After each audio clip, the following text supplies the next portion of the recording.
Assalamualaikum warahmatullahi wabarakatuh.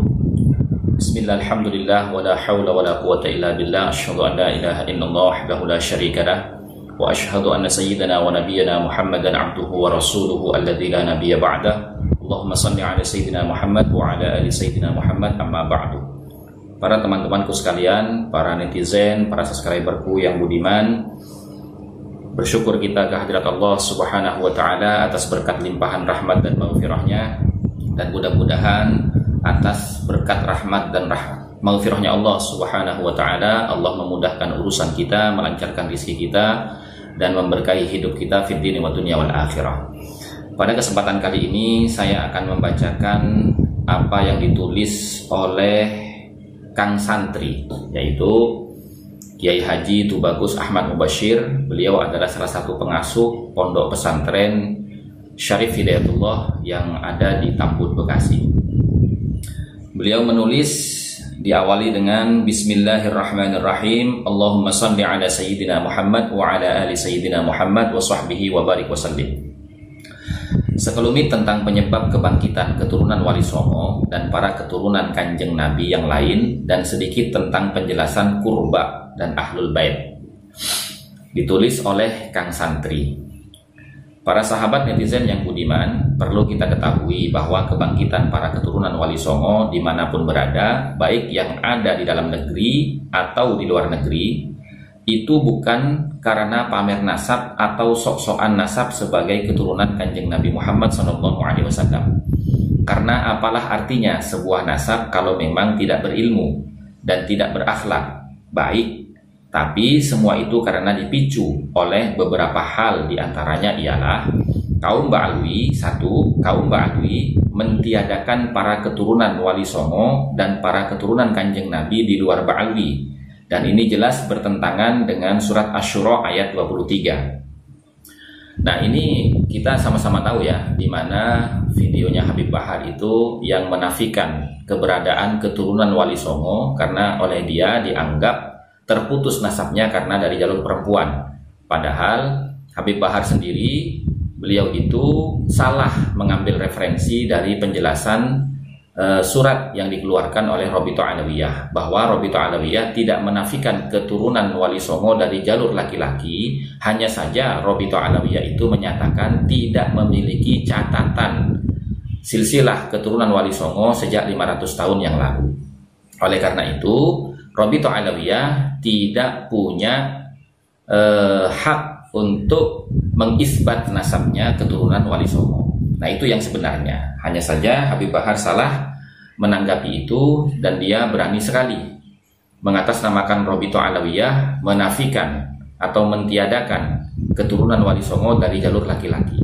Yang kedua, ada yang namanya seorang Habib, ya, saya tidak tahu tempat tinggalnya di mana, tapi viral di media sosial, di mana dia mengatakan bahwasanya hampir 90% keturunan Kanjeng Nabi itu adalah berjalur dari Alwi bin Ubaidillah.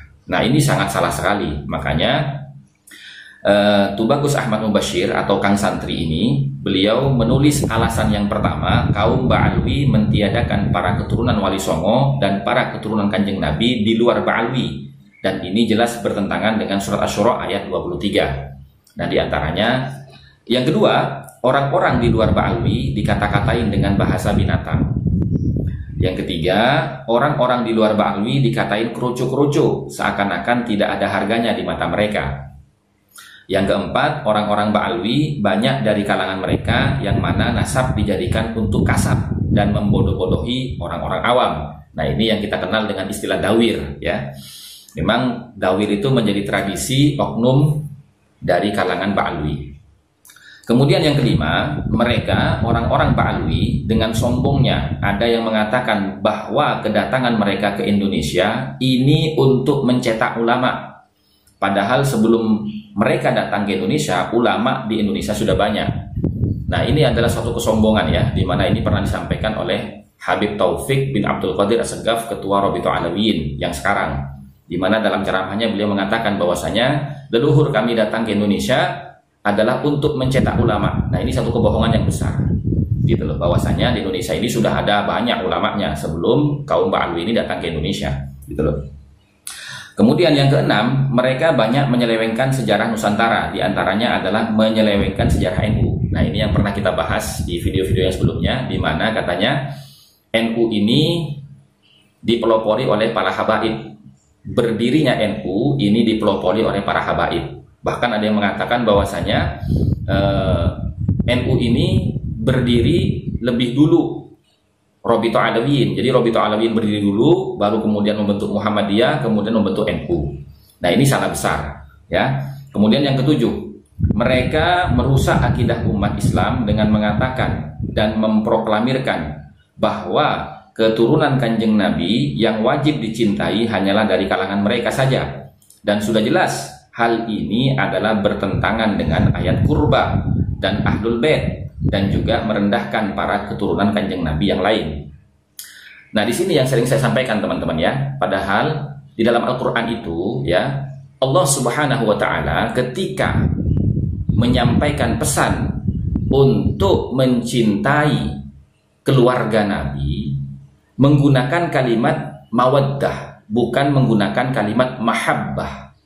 Akan tetapi ketika berkaitan dengan pribadi Kanjeng Nabi Muhammad SAW, Allah menggunakan kalimat mahabbah. Seperti contoh ya kan, yang menggunakan kalimat mawaddah. Qul la as'alukum alaihi ajra illal mawaddata fil qurba. Nah, ya, katakan Muhammad kepada mereka umatmu bahwasanya kamu tidak meminta upah atas tablighi risalah yang engkau sampaikan kepada mereka illal mawaddata fil qurba, kecuali ya menyambung ikatan kasih sayang di antara kerabat-kerabatnya Kanjeng Nabi. Artinya apa? Kita harus menganggap keluarga Nabi ini sebagai keluarga kita, dan keluarga Nabi pun harus menganggap kita umatnya sebagai keluarga mereka. Karena di dalam tafsir Jalalain jelas itu disebutkan oleh Kanjeng Nabi Muhammad SAW bahwasanya fa innahum qarabatuhum aidan, karena sungguhnya kerabat Nabi ini adalah kerabat kalian juga, ya begitu ya penjelasannya ya.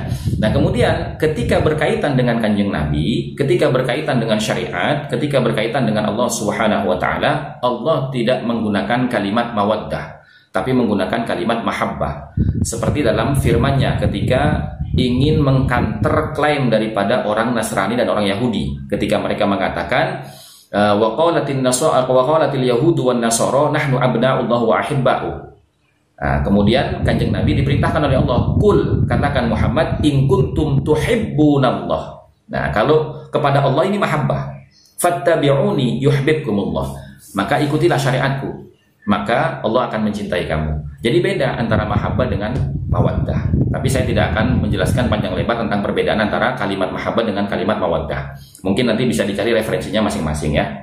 Nah, kemudian yang kedelapan, mereka mengatakan bahwa Habib satu yang jahil, yang bodoh, itu lebih utama daripada 70 kiai yang alim. Dan itu artinya mereka merendahkan ulama. Sedangkan ulama sudah jelas sebagai pewaris para nabi. Dan masih banyak lagi penyebab-penyebab kebangkitan para terah keturunan Wali Songo. Nah, ini ya, ilmu itu ketinggiannya tidak bisa dilawan oleh nasab. Bagaimana penjelasannya? Saya kasih analogi begini. Allah menciptakan iblis itu 2000 tahun sebelum Allah menciptakan Adam. Di mana iblis ini dahulu sebelum dilaknat itu menjadi imamnya para malaikat. Begitu Allah menciptakan Nabi Adam, kemudian Allah memberikan anugerah ilmu kepada Nabi Adam, yang mana ilmu itu adalah bagian dari sifatnya Allah Subhanahu wa taala. Dalam ayatnya wa 'allama Adam al-asma'a kullaha, di mana Allah menyatakan bahwasanya Allah telah menganugerahkan ilmu kepada Nabi Adam secara keseluruhan. Nah, di saat itulah Allah perintahkan kepada jin dan malaikat untuk tunduk bersujud menghormati Nabi Adam, karena Nabi Adam telah dianugerahi bagian dari sifat-sifatnya Allah, yaitu al-ilmu. Nah, otomatis kalau bicara nasab ya, iblis lebih dulu diciptakan oleh Allah dibandingkan Adam. Tapi karena kemuliaan ilmu, Maka iblis ini walaupun lebih tua dari Adam harus tunduk menghormati Nabi Adam. Ini yang harus kita ambil hikmahnya. Ini pesan tersirat dari Allah Subhanahu wa taala melalui kisah iblis dengan Nabi Adam. Artinya apa? Kalau kita mau telaah lagi ya, bahwasanya Allah itu berbeda dengan makhluknya, di mana makhluk itu beranak pinak, sementara Allah lam yalid wa lam yulad wa lam yakul lahu kufuwan ahad. Maka kemuliaan makhluk, kemuliaan nasab ini kan bermula dari pernikahan satu makhluk dengan makhluk yang lain, kemudian melahirkan anak keturunan. Ini nasab, gitu loh. Tapi sifatnya Allah ala ilmu itu lebih tinggi daripada nasab ini. Kenapa? Karena ilmu itu adalah milik atau sifat daripada Rabbul Izzati, yang mana Rabbul Izzati ini bersifat lam yalid wa lam yulad wa lam yakul lahu kufuwan ahad, tidak beranak dan tidak diperanakkan dan tidak ada yang sebanding dengan Allah Subhanahu wa taala. Artinya apa? Tidak bisa sifatnya Allah ala ilmu ini diperbandingkan dengan nasab. Dan semua penjelasan para ulama baik di dalam Al-Qur'an maupun hadis-hadisnya Nabi dan makalah-makalahnya para ulama tidak ada yang merendahkan ilmu berdasarkan nasab. Semuanya, nasab pun bisa tinggi, bisa mulia karena adanya ilmu. Tapi ilmu tetap akan tinggi dan mulia walaupun tidak bernasab. Nah, ini yang dimaksud dengan kesalahan mereka ketika mengatakan satu orang Habib yang bodoh itu lebih utama daripada para ulama. Ini sejatinya adalah menghinakan sifatnya Allah ala ilmu. Kalau kita mau telaah lebih dalam, gitu kan ya. Nah, kemudian yang kesembilan, mereka banyak yang mencoreng nama baik Kanjeng Nabi Muhammad SAW dengan dakwahnya mereka yang tanpa akhlak dan mencaci maki, bahkan sering nyumpahin orang dengan kata kualat. Dan ini jelas bertentangan dengan surat An-Nahl ayat 125 dan hadis Nabi, innama bu'istu liutammima makarimal akhlak. Nah, ini ya. Orang yang mengaku sebagai keturunan Kanjeng Nabi Muhammad SAW hendaknya itu harus menjaga kemuliaan Kanjeng Nabi Muhammad SAW beserta dengan keturunannya dari sifat-sifat tercela seperti menghina orang, mencaci maki orang, melaknat orang, dan mengancam orang dengan kualat. Sifatnya Kanjeng Nabi ini rahmah, membawa rahmat kepada seluruh umat. Jadi hendaknya orang-orang yang mengaku sebagai keturunan Kanjeng Nabi ini mengalah terhadap umatnya demi untuk mengawal keimanan dan ketakwanya umatnya Kanjeng Nabi Muhammad SAW. Nah, demikian yang bisa saya sampaikan dari potongan tulisan yang ditulis oleh Kang Santri, yakni Kiai Haji Tubagus Ahmad Mubashir. Mudah-mudahan panjang usia kita akan lanjutkan membacakan tulisan beliau karena panjang dan ini berkaitan juga dengan durasi. Demikian dari saya, mudah-mudahan Allah mudahkan segala urusan kita, Allah lancarkan rezeki kita, dan Allah berkahi hidup kita fid dunya wa dunya wal akhirah. Amin Allahumma amin. Akhirul kalam, wabillahi taufiq wal hidayah, wa lakum minkum, tsumma assalamu alaikum warahmatullahi wabarakatuh.